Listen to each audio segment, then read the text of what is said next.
朋友们，欢迎光临小厨的家。一进电梯就是一门到顶的鞋柜，因为我们一家7口的鞋比较多。然后这里是一些换鞋凳，因为我们这边是1梯2户的，所以这个空间区域就可以利用起来。这个鞋柜的设计就跟我的餐边柜的设计是差不多的，就是同样的摆，然后同样的这个木质，然后这些就是摆件就是陶的，就比较便宜，就摆在这边比较好看。然后这个小角落呢，我就放了一些湿纸巾跟这种纸巾，就是拿取它就比较方便。我跟全屋定制沟通的是，所有的鞋柜都是这种可活动的，你可以把它拆掉，也可以就是给它安装。这样子的话，后续想要改动的话就比较方便。刚开始想要在这边弄一些就是我们的外套挂浴区，后面就全部被我们孩子的一些运动器材全部装满了。所以说，只有入住进来了才知道真正需要什么。然后右边就是我们的入户门了，就比较简约的风格。然后上面是还有镂空的，因为我没做一门到顶。如果要做一门到顶，它这个区域就有一个门楣，就会比较不好看门，所以我就没有做了。带你们正式参观小厨的家。验证失败。哎，验证失败。哎，尴尬。验证失败。手的纹路是冷还是说不够？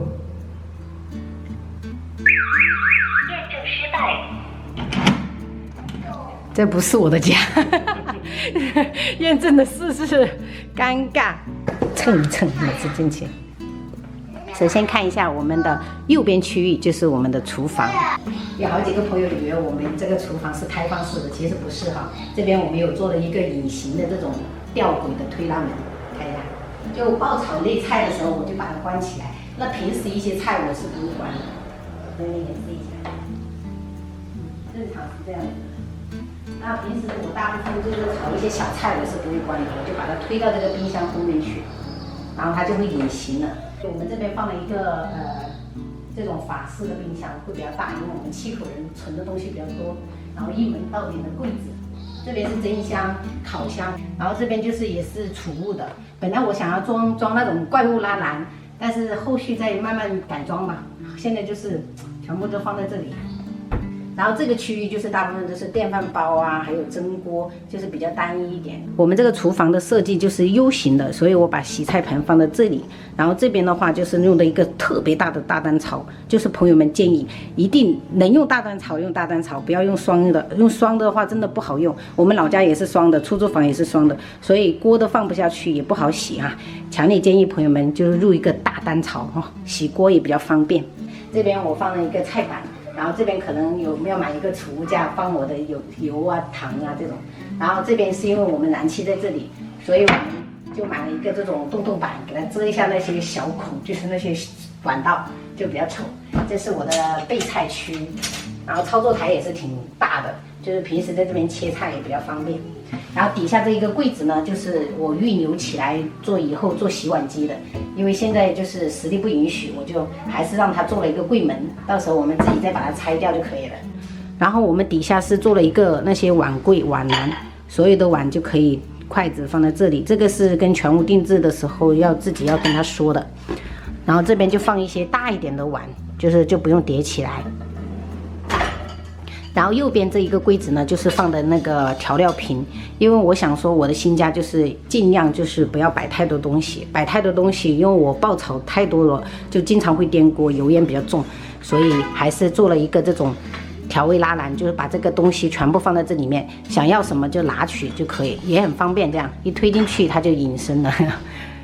然后这边呢就是一个那个锅盖，就平时可以放一些锅盖在这边的，因为一打开就可以放哈，就很方便。然后这边就是有一个这种可以旋转的，就是平时放一些铲子啊，还有漏勺啊，还有我把我的围裙也放在这里，就很方便，一进厨房就拿取，哎，就开始操作了。就是动线就是一定要是合理的，朋友们，就是一进来把菜放在这里，然后买了菜就把这些归类，归完类就进去洗，洗了切，切了炒，然后就入桌，这样。厨房过来就是我最喜欢的我的餐边柜了，还有餐厅，这样子动线就比较合理，就是扛了菜就过来在这边吃。餐桌的话，我是买的圆板，不是那种大理石，我感觉性价比会比较高，然后买了1.3米的，配6把椅子。中间是一个转盘，就是我们7口人吃的时候就可以用这个转盘，然后10口人就有点多了，有些菜摆不上，所以我们就会把它拿下来。然后我们这一边呢，就是我放了一个我们的那个破壁机，然后咖啡机。这个咖啡机我要过2天要寄回去了，因为坏掉了，要维修。惨，就是我今天还打了一个咖啡粉，结果我发现没办法打。然后这个是我的一些杯子，我喜欢的。然后这些柜子的话，就可以储存好多东西，就尽量餐边柜就多做柜子，朋友们。做柜子的话可以放很多东西。然后这边就是我们春节有开始慢慢囤一些零食了，因为怕有的客人来了就是没有喝的呀，没有吃的就不好。没看过我视频的朋友确实不知道这个餐边柜这边有一个隐形门，因为那个时候这边确实是一个房间，但是呢这边有一个木框，我做成木门的话跟我的餐边柜确实有点不搭，所以我就叫全屋定制给我做一个隐形门，一门到顶。然后给朋友们看一下我公婆的房间，这个是公婆的房间啊。然后就比较简单，他就是因为他2边都有住，老家跟这边都有住，所以他很多东西都还没有弄过来，只放了几套衣服。然后这边的灯就是这样的，给他安装的是那个风扇灯，就怕夏天的时候会热。然后这个是隐形门，关上了过后，它会自己慢慢的反弹到原位。从这边过道走过来，然后我们先来介绍一下我们的工位。工位的话，我是用的干湿分离，然后就做了一个镜柜，可以储存东西的。小朋友就是刷完牙，公婆刷完牙就可以直接扯，这样扯下来洗脸。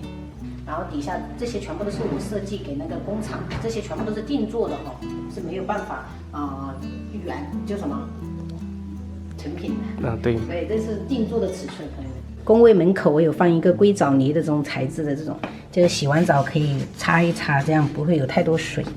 然后可以看一下，简单看一下我们的工位哈，这边是马桶，然后淋浴区是我公婆他们不习惯用那个顶盆，所以我就买了个这种简约款的。然后这是壁龛，然后挂衣区，然后这边是我们的清扫区，清扫区就是放在门后面，这样子就看不到。然后过来右边就是我女儿的房间了，可以看一看。这是一门到顶的柜子，我们这个柜子跟男二孩房的柜子，它是用墙来做的柜子，这样子可以节省空间。然后这是它的公主床，开灯吧，朋友们，这样子看得比较清楚哈。这个学习桌是我们老家的，然后因为没用多久，感觉挺浪费的，所以我们就直接索性那个时候留的尺寸就留得刚刚好，然后直接搬过来的，也是粉粉的。因为三面靠墙了，所以我们用的是这种抬骨架哦。然后这个床头的话是我在网上买的床头包，就是简单装饰会比较温馨一点。然后4件套也是带一丢丢粉的，我女儿很喜欢，还有她的那些家人们娃娃，全部都是她不可缺少的。来，朋友们继续跟着走哈。然后从这个区域就是我们的悬浮墙了哈，这个是我们的电视悬浮墙。因为什么原因呢？就是我之前有视频有简单说一下，因为我们那个时候来构造的时候有叫老先生来看，他说电视要靠那一边会比较好，但是如果我不做个悬浮墙的话，做到餐边柜那边的话，就感觉扛菜就要扛到这边餐厅来，就感觉挺不好的，所以我们后面灵机一动，在中间做一个悬浮墙，这样我们就可以沙发靠墙，然后悬浮，电视靠那一边，朝那个朝向。啊，这是我的3个小孩。你是谁？你呢？姐姐。对的。这个沙发我本来是打算要放到老家去的，但是我老公实在是躺着依赖它了，他就说算了，就放在这里。很好做。用了这几天感觉也没有挡太多哈，就是动线也没挡太多，就让它就这样子放着。接下来就是我们家唯一的阳台、生活区跟泡茶区，这是我爸妈最喜欢的区域。每天早上他们就在这里泡茶，你看早上刚泡的。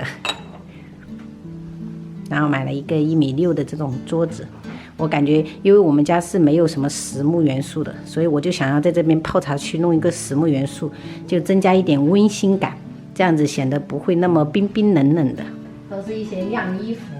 感觉不美观，所以我经常会给它弄起来。以后我们就会去顶楼晾衣服了，这边就晾一些小件的，叫什么幻影纱好像是。幻影纱对，而且是手动的，我就没有做电动的，因为我想着说，我们泡茶区就在这里了，哎，随手一开，随手一关，你都不用去找遥控器。这种还是看个人哈，看家里面的需求。我觉得电动的没有需求那么强，所以我们手动就这样开起来了。这个区域呢，我们全部都是做的一门到顶的储物的，就尽量让自己的生活品全部都储物起来。左边这个门没装反弹器，所以我们要打开的话就只能用脚了。这底下是我们的扫地机器人，那个时候有预留上下水就比较方便。然后上面就放一些茶叶包啊，就是平时能手马上拿到的一些东西，就放在这个地方。然后这边就是我洗衣服的地方，底下就是水槽，我有利用起来买了一些这种盒子，就可以装我们一些洗衣粉啊，或者是洗衣凝珠。就是有空间的话，就尽量给它买那种分开的。然后这个是烘干的，一次都没用过。然后上面也是柜子哈，就可以放一些我们的那种桌游啊，就是小孩子的游戏。看个人需不需要这个东西。我是觉得我们平时是很少开的，只有小朋友我女儿在这边看书，我可能会帮她开一下，光源会更聚集一点点，不然平时都是当摆设的。最后2个房间是这边是双胞胎，这边是主卧，我们先逛双胞胎的吗？然后首先我们开一下灯给朋友们看得更仔细，一目了然。我女儿的衣柜是在这个里面，然后2弟的衣柜就在这个里面，所以我们就是把墙给它利用起来了，这样子会比较节省空间一点。然后那边就是他们学习的地方，然后1.8米的床，即便我现在给他们弄那种上下铺哈，2兄弟他们依然都会在底下就是睡一起的，就是所以说还不如索性给他们搞个1.8米的，他就不会容易掉下来。然后这边就是我大哥的房间区域了，全部都是衣服还没有很多，就是把一些要穿的大部分还是放到老家了。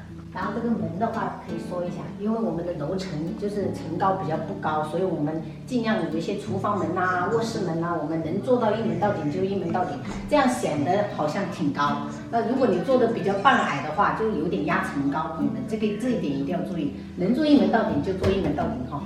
这个小角落之前我有介绍过了哈，有朋友们有见证它从无到有，就是这种效果。我感觉会比较简约，以后想要改造的话也很方便。然后接下来这个就是我的主卧了，朋友们，进来看一看。然后开了灯的效果，给朋友们看一下一镜到底，这样，给个全貌。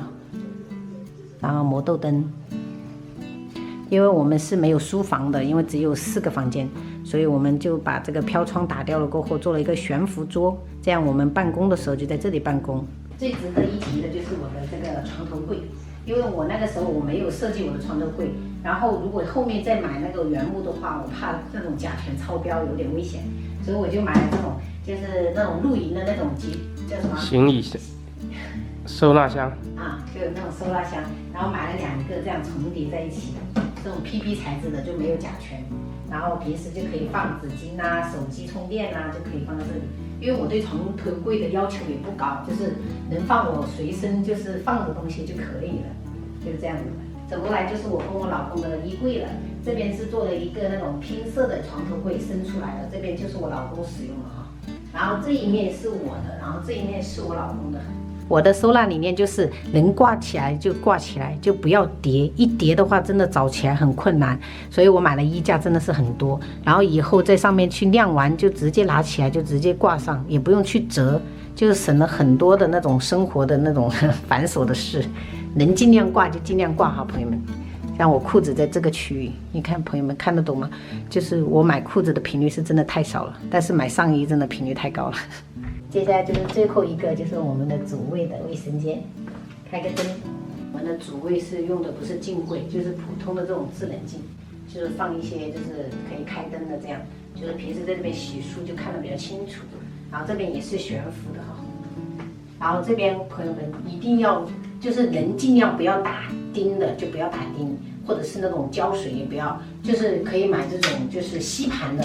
建议朋友们就是这些都可以买吸盘，就是怎么说呢？随时可以移动对，随时可以移动，它的可塑性就比较强。你不想站在这边的时候，你就可以随便转移都没事啊。它这种吸盘的，它不伤你的瓷砖，新家还是尽量不要弄钉子会比较好。然后这边就是我们的一些洗脸巾挂起来的，因为我们用的次数比较多，所以我都买大包的。这是我们的轻智能马桶。就是它没有什么特别多的功能，除非你特别喜欢那种就是很多功能的，就是什么清洁啊、消菌啊，不然的话，我觉得轻智能是最具有性价比的。就是有时候小朋友就是上完厕所，他有时候不小心不爱冲，他脚踩一下就很好了，就不用去按按钮，我觉得挺好的，挺方便的。就是一个玻璃的，它是一个普通玻，我也没做超白玻，因为我觉得厕所没那么讲究，所以说做了一个黑框的这种极窄的。有一点要注意哈，一定要做这种上下台。这种上下台的话，它不容易淋水进去哦。就我们出租房那个是经常就是外面马桶都是湿哒哒的，千万不要贴什么大理石什么一条啊，或者是以线型啊，这种真的是不好用，还是这种回形的更好用哈。然后这边就是我们的那个淋浴的，因为我老公比较喜欢用这种顶喷的，所以我们卫生间就是买的这种顶喷的。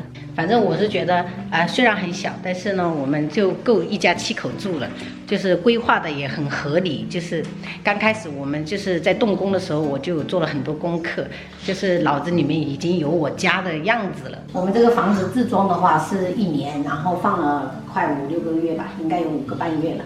然后我觉得自装的话虽然很辛苦，但是你感觉从毛坯，然后砌墙再到成品，你就会觉得幸福感就是从无到有的那种感觉，就是特别强烈。我觉得又是一个新的开始，朋友们。今天的一镜到底，这个也不算一镜到底了，这个叫详细说明，就是带朋友们逛了一圈我们的家，实际就是这样子大小，但是一家7口够住了，就是这样。朋友们，拜拜，拜拜。拜拜。